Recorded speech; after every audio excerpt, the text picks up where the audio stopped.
Hi, I'm Sarah. I'm a restaurant manager who's worked her way up from washing dishes.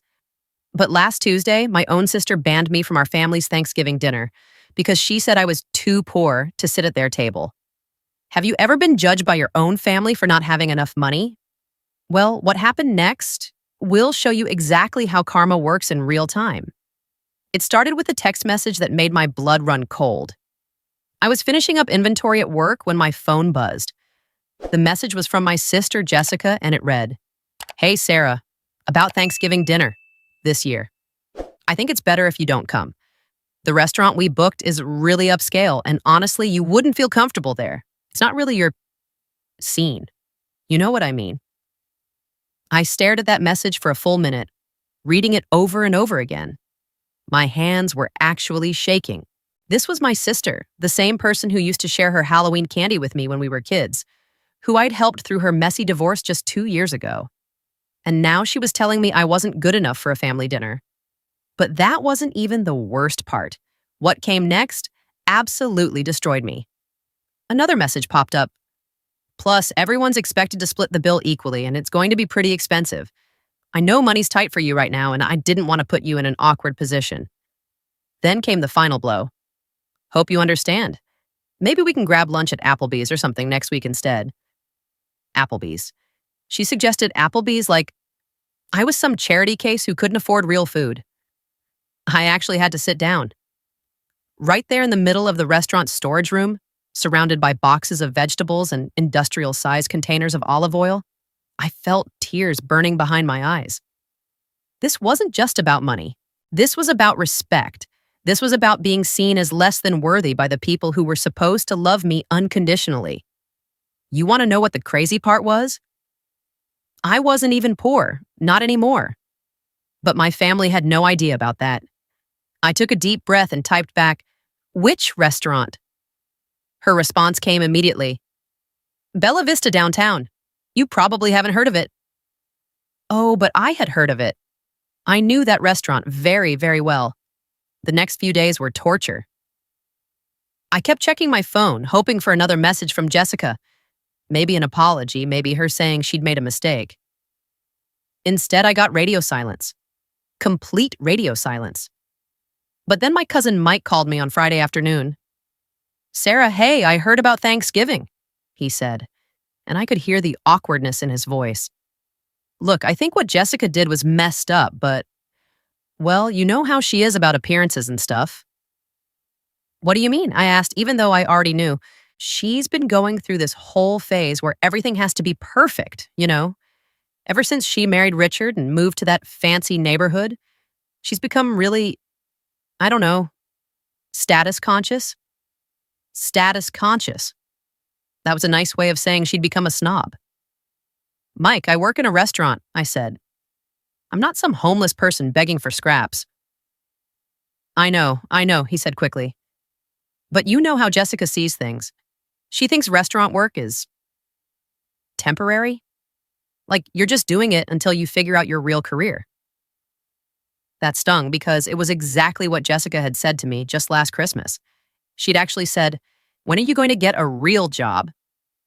Right in front of the whole family, like feeding people and managing a business wasn't real work. "Look," Mike continued, "I tried to talk to her about it, I really did.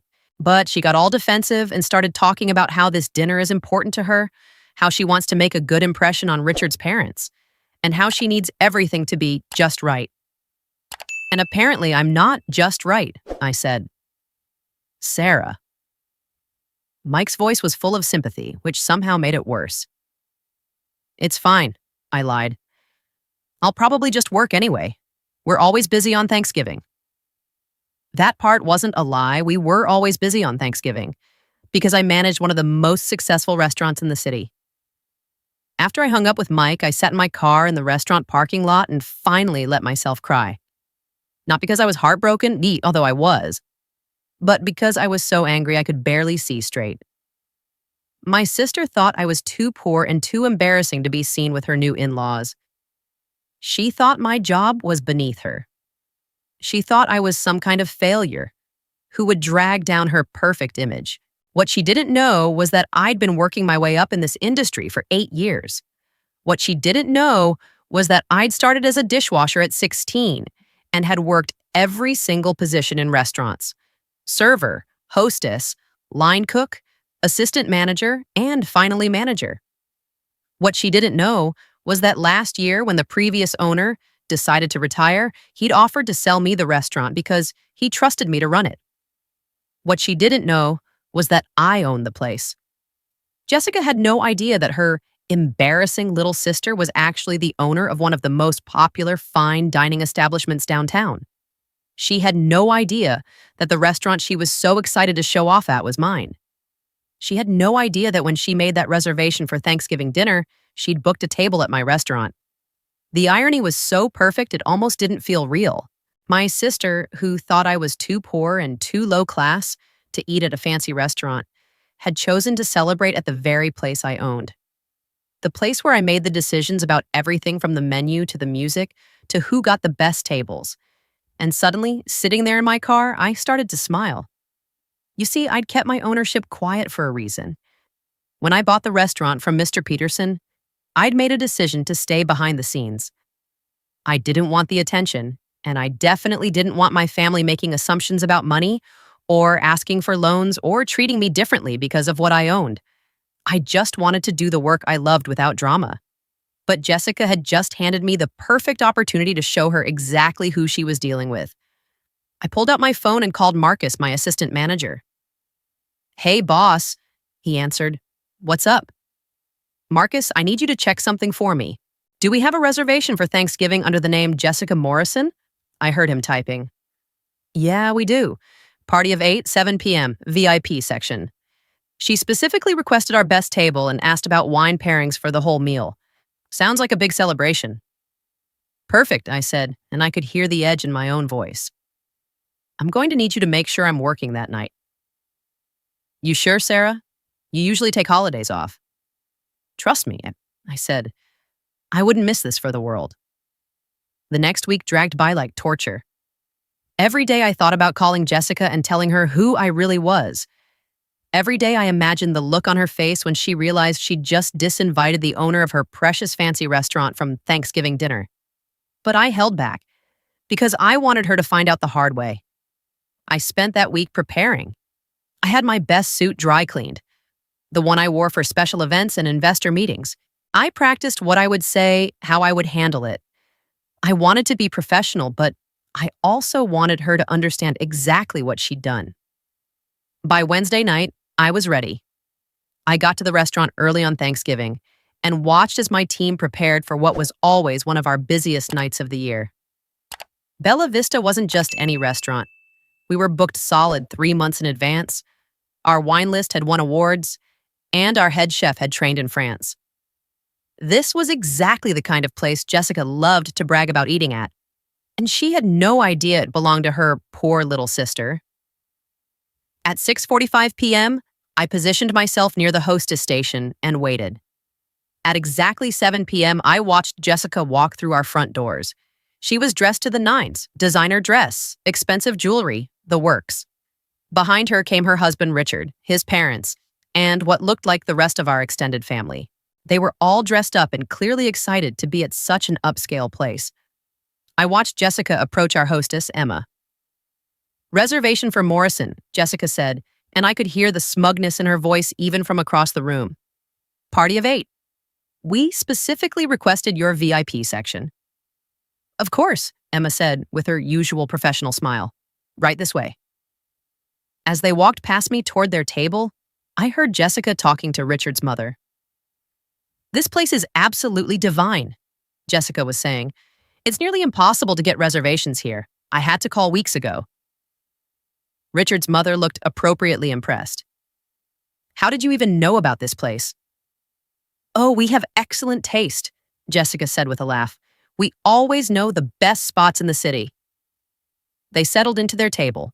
The best table in the house, actually, with a perfect view of the city lights. I watched them look around appreciatively, taking in the elegant atmosphere, the soft lighting, the live piano music in the corner. "This is incredible," I heard one of them say. "You really outdid yourself, Jessica." Jessica practically glowed with pride. "Only the best for family," she said. Only the best for family. Except for me, apparently. I waited until they'd been seated for about 10 minutes, until they'd had time to look at their menus and order their first round of drinks. I wanted them to be completely comfortable, completely settled in their beautiful surroundings. Then I walked over to their table. "Good evening," I said in my most professional voice. "Welcome to Bella Vista." Jessica looked up, and I watched her face go through about 15 different emotions in the span of 2 seconds. Confusion, recognition, shock, and then something that looked like panic. "Sarah," she said, her voice barely above a whisper. "What? What are you doing here?" I smiled and reached up to adjust my name badge, the one that read Sarah Mitchell, owner or manager, in clear, elegant letters. "Welcome to my restaurant," I said, loud enough for the entire table to hear. "I hope everything meets your expectations, though I have to warn you, it might be a bit expensive." The silence that followed was absolutely deafening. The table erupted into chaos. Richard's mother actually gasped out loud. My cousin Mike, who was sitting at the far end, looked like he was about to slide under the table from embarrassment. But Jessica? Jessica just stared at my name badge like it was written in a foreign language. "Owner," Richard's father said, adjusting his glasses to read my badge more clearly. "You own this restaurant?" "Yes, sir," I said, maintaining my professional composure even though my heart was racing. "I've been the owner for about 18 months now. Before that, I was the general manager for 6 years." Jessica's face had gone completely white. But you work in restaurants?" she stammered. You're a restaurant worker?" I finished for her. "You're absolutely right. I am a restaurant worker. I'm also a business owner, an employer of 43 people, and apparently your host for this evening." The awkwardness was so thick you could cut it with a knife. The rest of the family was looking back and forth between Jessica and me like they were watching a tennis match. Finally, my Aunt Carol, who had always been the family peacemaker, cleared her throat. "Well," she said with forced cheerfulness, "this is certainly a surprise. Sarah, we had no idea you owned a restaurant. This place is absolutely beautiful." "Thank you, Aunt Carol," I said, and I meant it. At least someone was trying to be decent about this situation. But Jessica wasn't done. I could see her mind working, trying to figure out how to spin this situation back in her favor. "I mean, we knew you worked in the restaurant industry," she said, her voice getting stronger. "We just didn't know you'd moved up." Moved up. Like owning a successful business was just a lucky accident. "Actually," when I said, and I couldn't help the edge that crept into my voice, "I should probably mention that when you made your reservation, you specifically asked for our VIP treatment. Our sommelier has selected wine pairings for each course, and our chef prepared a special 7-course tasting menu just for your table." I paused, watching Jessica's face as the implications sank in. "The total cost for tonight, including the wine pairings and the private service, comes to about $400 per person." Richard choked on his water. "400 each?" "Plus tax and gratuity, yes," I said pleasantly. "When you called to make the reservation, you specifically said money was no object and that you wanted to impress your guests with the finest dining experience in the city." This was true. I'd listened to the recording of the reservation call myself. Jessica had been practically bragging to my hostess about how cost didn't matter and how she wanted everyone to know she could afford the best. The same Jessica who, just a week ago, had told me I couldn't afford to eat here. "Now wait just a minute," Richard said, starting to stand up. "We weren't told it would be that expensive." "Actually," I said, and I pulled out my phone, "I have the recording of the reservation call right here. Would you like me to play it?" The blood drained from Jessica's face. "You record your calls?" "For quality assurance and training purposes, yes. It's clearly stated when customers call that calls may be recorded." I looked directly at Jessica. "Would you like to hear what you said about wanting to spare me the embarrassment of not being able to afford this place?" The silence stretched out for what felt like an eternity. Finally, Jessica found her voice. "Sarah, I think there's been a misunderstanding," she said, and I could hear her switching into damage control mode. When I said What I said, I was just trying to be considerate. I know restaurant work is hard, and I thought maybe you'd prefer something more casual. More casual, I repeated. Like Applebee's? Mike actually winced at that. The entire table was now staring at Jessica, and I could see the exact moment when Richard's parents started to figure out what had really happened here. You told Sarah she couldn't come to dinner because she couldn't afford it? Richard's mother asked, her voice sharp with disapproval. It wasn't like that, Jessica said quickly. I just thought. You thought your sister, who owns one of the finest restaurants in the city, couldn't afford to eat at a nice place? Richard's father interrupted. He was a lawyer, and I could see him building a case in his head. What exactly did you say to her? Jessica looked around the table desperately, but there was nowhere to hide. I might have suggested that this place wasn't really her scene. Her scene? Richard's mother repeated flatly. Her own restaurant isn't her scene. I almost felt bad for Jessica. Almost. But then I remembered sitting in my car last week, crying because my own sister thought I was an embarrassment to the family. Look, I said, and my voice was steady now. I didn't come over here to humiliate anyone. I just wanted you to know who was taking care of you tonight. I gestured around the restaurant. Everything you see here, the decor, the menu, the wine selection, the service standards, that's all my work. When you called and said you wanted the finest dining experience in the city, you called my restaurant. When you said you wanted to impress your guests, you chose my business. I looked directly at Jessica. And when you said your sister was too poor and too low class to be here, you were talking about the person who built this place. The impact of my words hit the table like a physical blow. I watched Richard's parents exchange a look that said volumes about what they thought of Jessica's behavior. My cousin Mike looked like he wanted to disappear entirely. Even Richard was staring at his wife like he was seeing her for the first time. Furthermore, I continued, because I was on a roll now. I have the security footage from your arrival tonight. Would you like to know what you said to my hostess when you walked in? Jessica's eyes went wide. Security footage? You told Emma, that's our hostess, that it was nearly impossible to get reservations here and that you always know the best spots in the city. You also told Richard's mother that you had excellent taste. I paused, letting that sink in. What you didn't tell her was that the only reason you knew about this restaurant was because I've been talking about my work here for the past 6 years. Every family gathering, every holiday dinner, every phone call, I've been telling you about this place. About the customers, about the challenges, about the successes. The truth was starting to dawn on everyone at the table. Jessica hadn't just randomly picked an expensive restaurant to show off at. She'd picked my restaurant, using my stories about it to impress her in-laws, while simultaneously telling me I wasn't good enough to be here. Oh my God, Aunt Carol whispered. Jessica, you used Sarah's own restaurant to exclude her from the family dinner? I didn't know, Jessica said, but her voice was weak. How was I supposed to know she owned the place? Because she told you. Mike finally spoke up, his voice louder than I'd ever heard it. Sarah's been talking about this place for years. She's told us about the renovations, about buying it from the previous owner, about how proud she was to make it successful. I thought she was exaggerating, Jessica said quietly. The words hung in the air like a slap. I thought she was exaggerating. My own sister thought I was lying about my accomplishments. You thought I was lying? I asked, and for the first time tonight, my professional composure cracked. You thought I was making up stories about my success? Not lying, Jessica said quickly. Just embellishing. You know, making it sound bigger than it was. Richard's father set down his wine glass with a sharp clink. Young lady, he said to Jessica, his voice cold. I've been in business for 30 years, and I can tell you that what your sister has accomplished here is extraordinary. This restaurant is impeccable.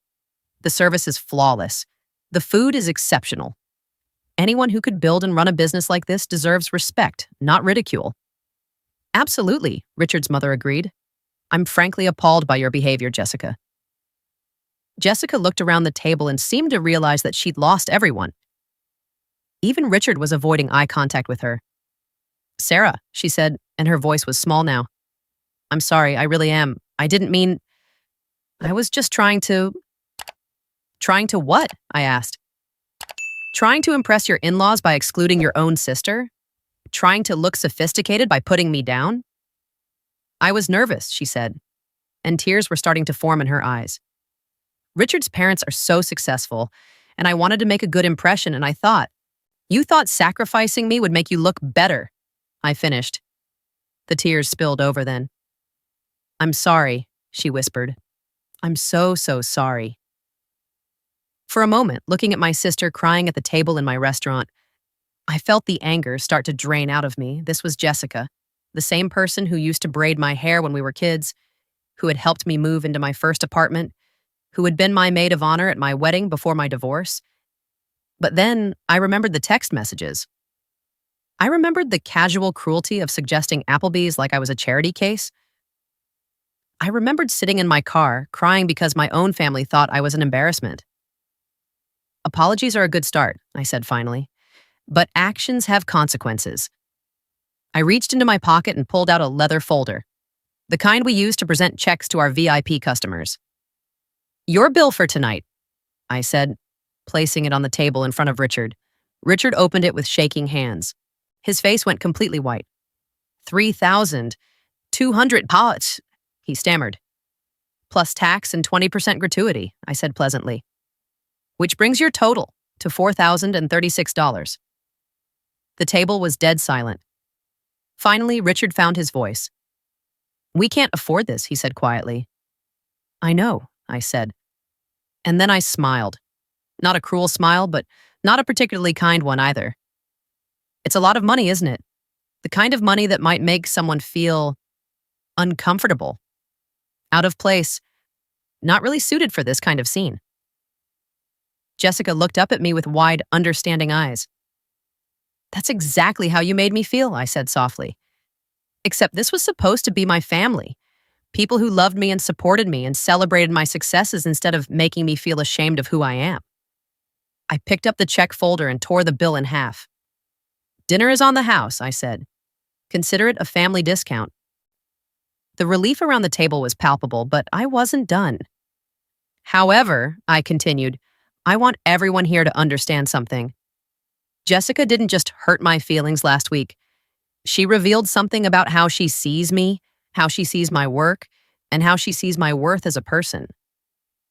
I looked around the table, making eye contact with each family member. I built this restaurant from nothing. I've worked 18-hour days, I've sacrificed my personal life, I've invested everything I had into making this place successful. And I did it not just for myself, but because I'm proud of what I do. I'm proud of feeding people, of creating beautiful experiences, of employing people and helping them build careers. My voice was getting stronger now. What Jessica did was tell me that none of that mattered, that in her eyes, I was still just a poor little sister who needed to be managed and excluded and protected from embarrassment. I turned to look directly at Jessica. But here's what you need to understand. I don't need your protection. I don't need your management. And I sure as hell don't need you to decide whether I'm good enough to sit at a table in my own restaurant. The weight of my words settled over the table like a heavy blanket. Jessica was crying openly now, but she wasn't trying to defend herself anymore. So here's what's going to happen, I said. You're going to enjoy your dinner. You're going to be polite to my staff. And tomorrow, you're going to think long and hard about what kind of person you want to be and what kind of sister you want to be.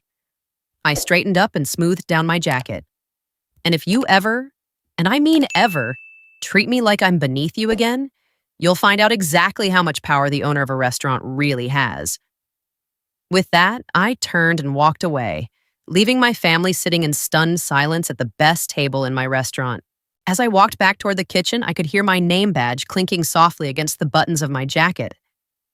Such a small thing, really. Just a piece of plastic with my name and title printed on it. But tonight it felt like a crown.